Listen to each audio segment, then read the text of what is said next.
ইসলামের ভিত্তি পাঁচটি: কালিমা, নামাজ, হজ ও যাকাত, রমজান শরীফের রোজা।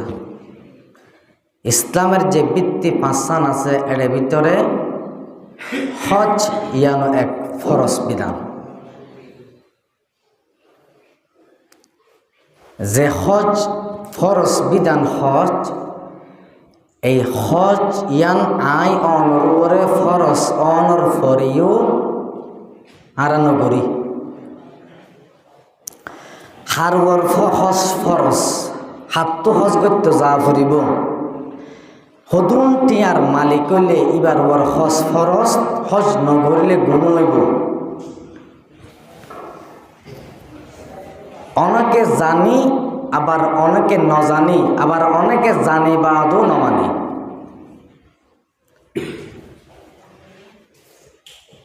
হজ ইয়ান এমন এক গুরুত্বপূর্ণ ইবাদত, এমন এক গুরুত্বপূর্ণ বিষয় ইসলামর, সমগ্র মুসলমান জাতি মুসলিম জাতিরে এক গরিবার প্ল্যান প্রোগ্রাম গড়িয়ে আল্লাহ পাক রব্বুল আলামিন হযরতে ইব্রাহিম আলাইহিস সালাতু ওয়াস সালাম তথা হযরতে ইসমাঈল আলাইহিস সালাতু ওয়াস সালামের মাধ্যমে, ইব্রাহিম আলাইহিস সালাতু ওয়াস সালাম এবং ইসমাঈল আলাইহিস সালাতু ওয়াস সালামের কুরবানির মাধ্যমে ইতারার ত্যাগে ইব্রাহিম আলাইহিস সালাতু ওয়াস সালাম অনেক পরীক্ষার সম্মুখীন হয়ে সমস্ত পরীক্ষার মধ্যে ইব্রাহিম আলাইহিস সালাতু ওয়াস সালাম গোল্ডেন এ প্লাস পেয়ে পৃথিবীর সর্বশ্রেষ্ঠ গড়, পৃথিবীর সর্বপ্রথম গড় জিয়ান আল্লাহ পাক রব্বুল আলামিন ঘোষণা করে দেন, ইন্না আউওয়ালা বাইতিন উদিআ লিন-নাসি লাল্লাযী বিবাক্কাতা মুবারাকা। ইব্রাহিম আলাইহিস সালাতু ওয়াস সালাম এবং ইসমাঈল আলাইহিস সালাতু ওয়াস সালাম যে গড় নির্মাণ করছে আল্লাহর গড়, আল্লাহ দে ইন্না আউওয়ালা বাইতিন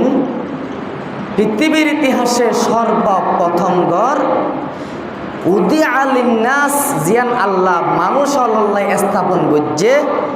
লাল্লাযী বিবাক্কাতা মুবারাকা, লাল্লাযী বিবাক্কাতা জিয়ান মক্কায় মুবারাকা গড় বরকতপূর্ণ ঘর ওয়া হুদাল লিল আলামিন সমগ্র বিশ্ববাসীর জন্য হেদায়েত। পৃথিবীর সর্বশ্রেষ্ঠ গড়, পৃথিবীর সর্বপ্রথম গড়, পৃথিবীর সর্বশ্রেষ্ঠ গড় ইবাদতের গড় আল্লাহর কাবা শরীফ। আল্লাহ দে ইয়ান ইন্না আউওয়ালা বাইতিন উদিআ লিন-নাস লাল্লাযী বিবাক্কাতা মুবারাকা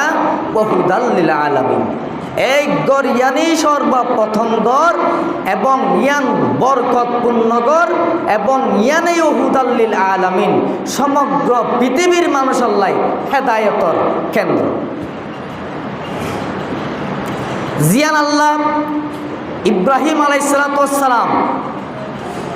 আল্লাহ পাক রব্বুল আলামিন অনেক পরীক্ষা ইব্রাহিমুল্লাহর পরে ইব্রাহিমরে আগুনত নিক্ষেপ করল, নিজের সন্তান কুরবানি দিল, নিজের বউ বাচ্চা বেয়াগুনের কুরবানির সর্বশেষ ইব্রাহিম আলাইহিস সালাতু ওয়াস সালাম যখন পরীক্ষা ফাঁস, আল্লাহর দায়িত্বের মাধ্যমে পৃথিবীর সর্বশ্রেষ্ঠ গড়, পৃথিবীর সর্ব বড় গড়, ইবাদতের গড়, হেদায়েতের গড় কাবা শরীফের আয় তুই এবং ইসমাইলের মাধ্যমে নির্মাণ করিয়ে। সুবহানাল্লাহ। ইয়ানে আল্লাহ পাক রব্বুল আলামিন কোরআন শরীফের মধ্যে ধারাবাহিকভাবে কোন সুন্দর করে আল্লাহ পাক রব্বুল আলামিন বয়ান করেন, ওয়া ইয ইয়ারফাউ ইব্রাহিমুল কওয়াইদা মিনাল বাইতি ওয়া ইসমাঈল রব্বানা তাকাব্বাল মিন্না ইন্নাকা আনতাস সামিউল আলিম রব্বানা ওয়াজআলনা মুসলিমাইনি লাকা ওয়া আরিনা মানাসিকানা ওয়া তুব আলাইনা ইন্নাকা আনতাত তাওয়াবুর রহিম। ধারাবাহিকভাবে আমার আল্লাহ ইব্রাহিম আলাইহিস সালাতু ওয়াস সালাম,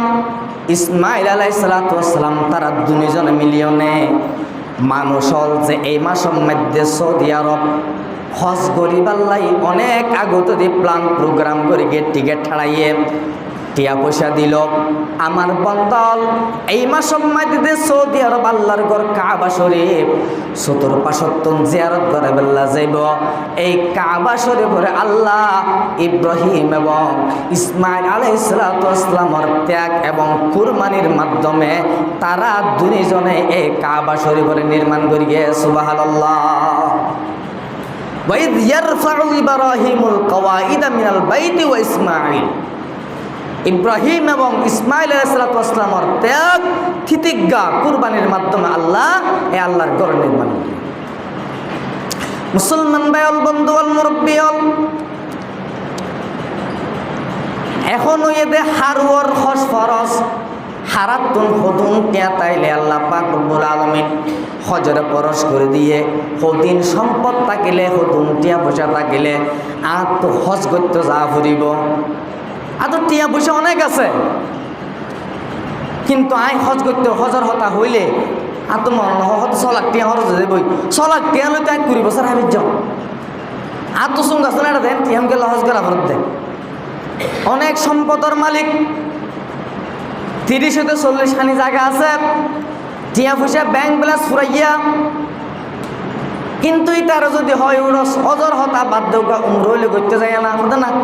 ইনার হাম ন আর তোরা বাজার হাইতে ১২টা বাজে যাবো।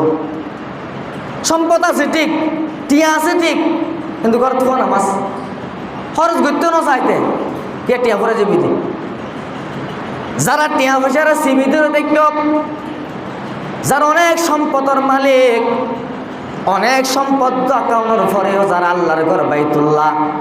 হজ করতে ন যাও তারার কি শাস্তি, টিয়া পয়সা কেন হইব। এবং হারার ওরে আল্লাহ পাক রব্বুল আলামিন এই হজর বিধানরে আল্লাহ পাক রব্বুল আলামিন ফরজ করে দিল। এবং একজন মুমিন বান্দাতুন হবার হজ করা ফুরিব, হজ হবার ফরজ। ও মুসলমান ভাইল বন্ধু মুরব্বিয়ল ভালো করে খেয়াল করন,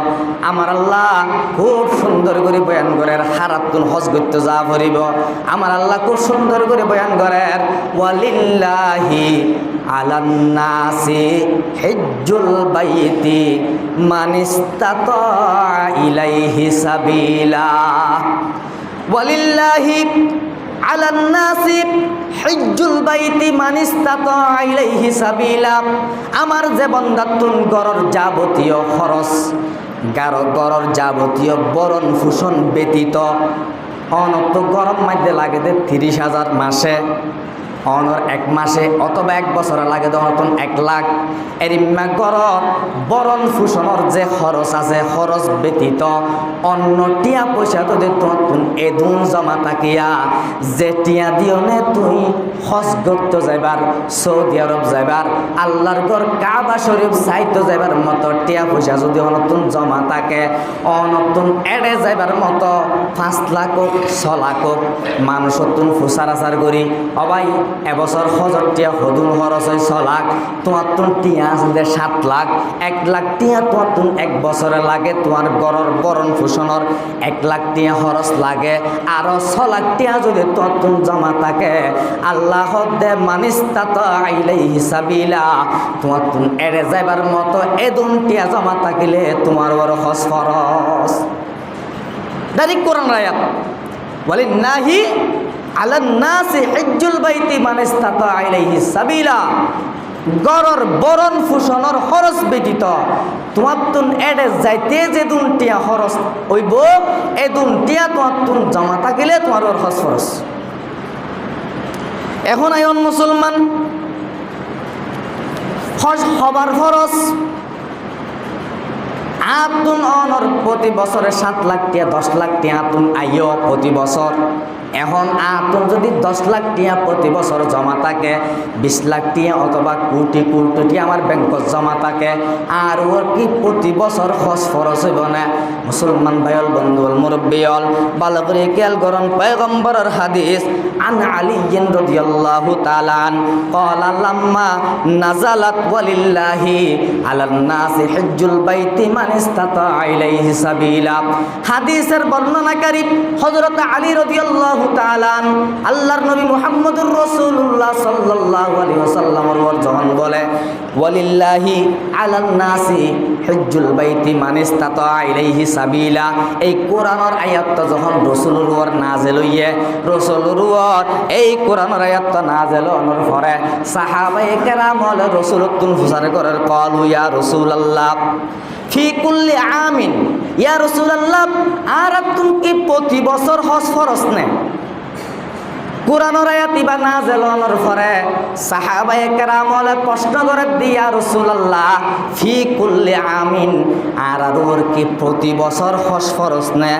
রাসূল ফাসা কাতা, রাসূল হন উত্তর ন দে, নিজাম মারি আছিল। ওই সাহাবী আবার প্রশ্ন করার কল ইয়া রাসূলুল্লাহ ফি কুল্লি আমিন, ইয়া রাসূলুল্লাহ আর ওর কি এ দুনটিয়া যদি জমা থাকে প্রতি বছর হজ আর ওর কি ফরজ নে? কল আল্লাহ রসুল হতেন না, তোমার আর ওর প্রতি বছর কোটি কোটি টিয়া লাখ লাখ টিয়া জমা থাকিলেও সব সময় প্রতি বছর তোমার আর ওর হজ ফরজ নয়। ওয়ালাউ কুনতু নাআম, রসুল হতে সাহাবী তুই আর তুই যেতবার প্রশ্ন করিল আই যদি নাম হইতাম, আই যদি হজ প্রতি বছর ফরজ এন হই ফেলাইতাম, রসুল হতে লাওয়াজাবাত তোমার আর ওর প্রতি বছর হজ ফরজ হয়ে যাইতই, ওয়াজিব হয়ে যাইতই। এতল্লাই আই নিজাম মারিয়াছিলাম আই ন হই কোন উত্তর নদী। এ হাদিসর ব্যাখ্যাত মুফাসসিরিনগণ লেখে দে অনরুরে যে দুনটিয়া জমা থাকিব তাকক প্রতি বছর 10 লাখ 20 লাখ টিয়ার মালিক হইলেও অনরুর প্রতি বছর হজ ফরজ নয়, জীবনের মধ্যে একবারই হজ ফরজ। এরপরে যত হজ করিবান বেগিন নফল হিসাবে হইব। সুবহানাল্লাহ। পয়গম্বরের এক হাদিস, হাদিসের বর্ণনাকারী আয়েশা আবু হুরায়রা রাদিয়াল্লাহু তাআলা আন আবি হুরায়রা রাদিয়াল্লাহু তাআলা ক্বালা খাতাবানা রাসূলুল্লাহি সাল্লাল্লাহু আলাইহি ওয়াসাল্লাম ফাকালা ইয়া আইয়ুহান নাস, ও মানুষ সকল, কদ ফারাদা আলাইকুমুল হাজ্জা, তোমার উপর হজরে ফরজ করে দিয়া গিয়ে, ফাহাজ্জু তোমার উপর যেহেতু হজ ফরজ এই তোমরা হজ করিল। ফাকালা রাজুলুন, এক ব্যক্তি তিয়া এনা হদ ইয়া রাসূলুল্লাহ আকালা আমিন, আকালা আমিন ইয়া রাসূলুল্লাহ, ইয়া রাসূলুল্লাহ আর ওর যে হজ ফরজ হইয়ে এ হজ কি আর তুন প্রতি বছর গড়া ফুরিবনে? রাসূল ফাসা কাতা নিজাম মারি আছিল কোন উত্তর ন দে। হাত্তা কলাহা সালাসান, সাহাবী জিবে প্রশ্ন করি গিয়ে একই প্রশ্ন 3 বার করি গিয়ে, অর্থাৎ ইয়া রাসূলুল্লাহ আর কি হজ প্রতি বছর ফরজ না? হুজুর ফাসা কাতা সুম মারি আছিল, ইয়া রাসূলুল্লাহ আর কি হজ প্রতি বছর ফরজ না? রাসূল কোন উত্তর ন দে। ইয়া রাসূলুল্লাহ আর কি হজ প্রতি বছর ফরজ না? রাসূল কোন উত্তর ন দে। তৃতীয়বার প্রশ্ন করানোর পরে রাসূল হদ দে ফাকালা রাসূলুল্লাহ সাল্লাল্লাহু আলাইহি ওয়াসাল্লাম,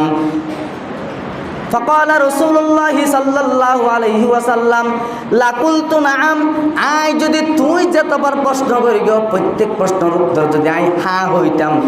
তোমার আর ওর প্রতি বছর হজ ফরজেন হইতাম, লাওয়াজাবাত তোমার আর ওর প্রতি বছর হজ করার ওয়াজিব হয়ে যেত।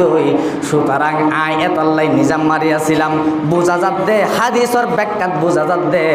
আর ওর টিয়া পয়সা বেশি থাকিলেও প্রতি বছর হজ ফরজ নয়, টিয়া পয়সার মালিকর পরে জীবন একবার হজ ফরজ। এমন মুসলমান এর পরে যত হজ করিবান প্রত্যেক হজ নফল হিসাবে গণ্য হইব। এখন এমন মুসলমান আর ওর হজ ফরজ হওয়ার পরে আর যদি টিয়া পয়সা খরচ করি হজ করতে যায় সোয়াব কি হইব আর লাভ কি হইব দে। পয়গম্বরের হাদিস, হাদিসের বর্ণনাকারী আবু হুরায়রা রাদিয়াল্লাহু তাআলা আন আবি হুরায়রা রাদিয়াল্লাহু তাআলা قال سمعت النبي صلى الله عليه وسلم يقول من حج لله فلم يرفث فلم يرفث ولم يفسق رجع كيوم ولدته امه পয়গম্বর বয়ান করেন হাদিসের বর্ণনাকারে আবু হুরায়রা রাদিয়াল্লাহু তাআলা রাসূল বয়ান করেন যে ব্যক্তি আল্লাহর ঘর অনর তওয়াব করিবাল্লাহ যাইব হজ করিবাল্লাহ যাইব আমার বান্দা হজ করিবাল্লাহ যাইবার সময় গিয়ে দেখ গুনার গাঁটটি মাথার লয় আমার বান্দা হজর সমস্ত কার্যক্রম বেগিন শেষ করিয়া যখন আয় যাইবই যেদিন বাংলার জমিনত যখন রাষ্ট্রের মধ্যে পা দিব আমার বান্দা গিল দে গুনার গাঁটটি লই আইব দে যেদিন আইবে দিন আমার বান্দা নিজের মার ফেরতুন করিবার সময় যেমন পাক পবিত্র আছিল আমার বান্দা রাজা কায়াউমিন ওয়ালাদাত উম্মুহু এদিন ইতার মার ফেরত ফজ্জামান পবিত্র হয়ে যাবে সুবহানাল্লাহ ইতার মায়ে তার এখন বিয়ে দে এখন ওকে বিয়ে দে পুয়াত্তু যেমন কোনো গুণা নাই রাজা কায়াউমিন ওয়ালাদাত উম্মুহু হজর সমস্ত কার্যক্রম শেষ করিয়া যখন আয় যাবই এই বন্দা ইবা এরিম্মা পাক পবিত্র হয়ে যাবে সুবহানাল্লাহ ও মুসলমান ভাইল বন্ধুয়াল মুরব্বিয়াল ভালো করে খেয়াল করুন যারা আল্লাহর ঘর হজ বাইতুল্লাহ শরীফ যাওয়ার পরে যারা লাব্বাইক আল্লাহুম্মা লাব্বাইক লা শারীকা লাকা লাব্বাইক ইন্নাল হামদা ওয়ান নি'মাতা লাকা ওয়াল মুলক লা শারীকা লাক আমার বান্দা হলিমার তলকিন দিদি যেমন আমার বান্দা এই লাব্বাইক লাব্বাইক করে যারা হজ করিবা আল্লাহর ঘরের তাওয়াফ করিব ও মুসলমান ভাইল বন্ধুয়াল মুরব্বিয়াল হর আল্লাহর বান্দা যদি হজ করতে যাওয়ার পরে হজর কার্যক্রম করিবার মুহূর্তের মধ্যে যদি আমার হন বান্দা মারা যায় পয়গম্বর বয়ান করতে কাল কিয়ামতের কঠিন মুসিবতের সময় আল্লাহ পাক রব্বুল আলামিন যখন কিয়ামতের কঠিন মুসিবতের সময় ইসরাফিল আলাইহিস সালাম যখন সিংহার মধ্যে তৃতীয়বার ফুঁক দিব কিয়ামতের কঠিন মুসিবতের সময় ইসরাফিল আলাইহিস সালাম তিনবার বলে সিংহার মধ্যে ফুঁক দিব প্রথমবার যখন ফুঁক দিব সমস্ত পৃথিবী সমস্ত কিয়ামতের মাঠ আগাগোড়া বলে প্রকম্পিত হয়ে যাবে কম্পন করিব হাঁপিব দ্বিতীয়বার যখন আবার সিংহাত ফুঁক দিব ইসরাফিল আলাইহিস সালাম সমস্ত পৃথিবী তছনছ হয়ে যাইব তৃতীয়বার যখন ইসরাফিল আলাইহিস সালাম সিংহাত ফুঁক দিব সমস্ত মানুষের ব্যাগুণ খবর বলে জিন্দায়ন উড়া আরম্ভ করিব সুবহানাল্লাহ তৃতীয়বার যখন ইসরাফিল আলাইহিস সালাম সিংহাত ফুঁক দিব সমস্ত মানুষ ব্যাগুণ কবরস্থানতুন জীবিত হইও না ব্যাগুণ কবরতুন যার কবরতুন তেতে উঠে কিয়ামতের মাঠে রওনা দিব ও মুসলমান ভাইল বন্ধুয়াল মুরব্বিয়াল আর যারা হজ করতে যাইও না এই হজর কার্যক্রম চলাবস্থার মধ্যে মারা যাইব পয়গম্বর বয়ান করে দেন আমার বান্দার ওই যে ইহরামর হরফর অবস্থার মধ্যে আল্লাহু আকবার মাথা মুন্ডন করিও না পাগলের মতোই আল্লাহ কাবার চতুর্পাশতুন লাব্বাইক লাব্বাইকর স্লোগান দিদি আমার বান্দা যে তাওয়াফ করি গে এই তাওয়াফ অবস্থাত ইহরামর হরফর অবস্থার মধ্যে আমার যে বান্দা মারা যাইব আমার বান্দা ওই বান্দারে কাল কিয়ামতের কঠিন মুসিবতের সময় ইহরামর হরফর অবস্থার মধ্যে কিয়ামতের মাঠত আল্লাহর কাবা স্তরতুন বলে তারা তুলিব সুবহানাল্লাহ পয়গম্বরের হাদিসের বর্ণনাকারী ফজল ইবনে আব্বাস রাদিয়াল্লাহু তাআলা হযরত আব্বাস রাদিয়াল্লাহু তাআলা হাতুন বলে আনহুতুন দুয়া ফুয়া আছিল হযরত আব্বাস রাদিয়াল্লাহু তাআলা হাতুন দুয়া ফুয়া আছিল উগার নাম হইছে আব্দুল্লাহ ইবনে আব্বাস আর গোয়েদে ফজল ইবনে আব্বাস হাদিস বয়ান করেন বিদায় হজর ভাষণের সময় সুয়ালক্ষ সাহাবায়ে কেরাম লইয়া যখন রাসূল করিম সাল্লাল্লাহু আলাইহি ওয়াসাল্লাম হজ করিবাল্লাহ যখন গিলাম আর সাহাবায়ে কেরাম বিয়া গুনে হঠাৎ করে একজন সাহাবী গুরাতুন বলে ফরে গিয়ে গই ফরানোর ফুয়ারে গেডি গান মুসরান হাইনে ওই সাহাবী মুহূর্তের মধ্যে মারা যাওয়ার পরে সাহাবায়ে কেরাম হলে ওই সাহাবী বারে কফন দফন কিংবা গোসলের ব্যবস্থা করিবাল্লাহ পানি তুয়ার এবং কফনের ব্যবস্থা করিবাল্লাহ হর দুয়ার এই অবস্থার মধ্যে রাসূল হদ দে ও সাহাবায়ে কেরামত আমার যে সাহাবী মারা গিয়ে হজর কার্যক্রম চলাবস্থার মধ্যে এবারে পৃথিবীর হন পানি দিয়ে তোমরা গোসল নকরাইবা পৃথিবীর হন হদ দিয়ে তোমরা কফন অনর নফরাইবা আমার সাহাবী এবারে অনর পৃথিবীর হন পানি দিয়ে গোসলের ব্যবস্থা নকরিবা আমার বান্দা যে অবস্থার মধ্যে মারা গিয়ে ইহরামর হর ফর অবস্থা দিয়ান হর ফর অবস্থার মধ্যে মারা গিয়ে আমার সাহাবি বারে ইহরামর খরফর অবস্থার মধ্যে কফন দফনের ব্যবস্থা করো সুবহানাল্লাহ। সাহাবে কেরামে রাসূলুল্লাহ ফুসার করেন ইয়া রাসূলুল্লাহ ইয়া হাবিবাল্লাহ, এই সাহাবি বারে দুনিয়ার কোনো পানি দি গোসল কেন দিতাম, দুনিয়ার কোনো হদ দিয়ে অনেক কফন দফনের ব্যবস্থা কেন করিতাম। রাসূল হদ আমার সাহাবে কেরাম কাল কিয়ামতের কঠিন মুসিবতের সময় ইসরাফিল আলাইহিস সালাম যখন সিংহার মধ্যে তৃতীয়বার ফুঁক দিব, সমস্ত মানুষের ব্যাগুন যার কবরস্থান তুলি অনেক কিয়ামতের মাড়রিকা রওনা দিব। এমন কঠিন মুসিবতের সময় আমার যে সাহাবি হজগত্য আয়নে মারা গিয়ে ইহরামর খরফর অবস্থার মধ্যে মারা গিয়ে আমার বন্দারে ইহরামর খরফর অবস্থার মধ্যে দফনের ব্যবস্থা করো। কাল কিয়ামতের কঠিন মুসিবতের সময় ইসরাফিল ইসলাম যখন সিংহাত ফুঁক দিব, আমার এই সাহাবি আল্লাহর কাবা শরীফতুন ইহরামর খরফর অবস্থার মধ্যে আল্লাহ তুলিব সুবহানাল্লাহ।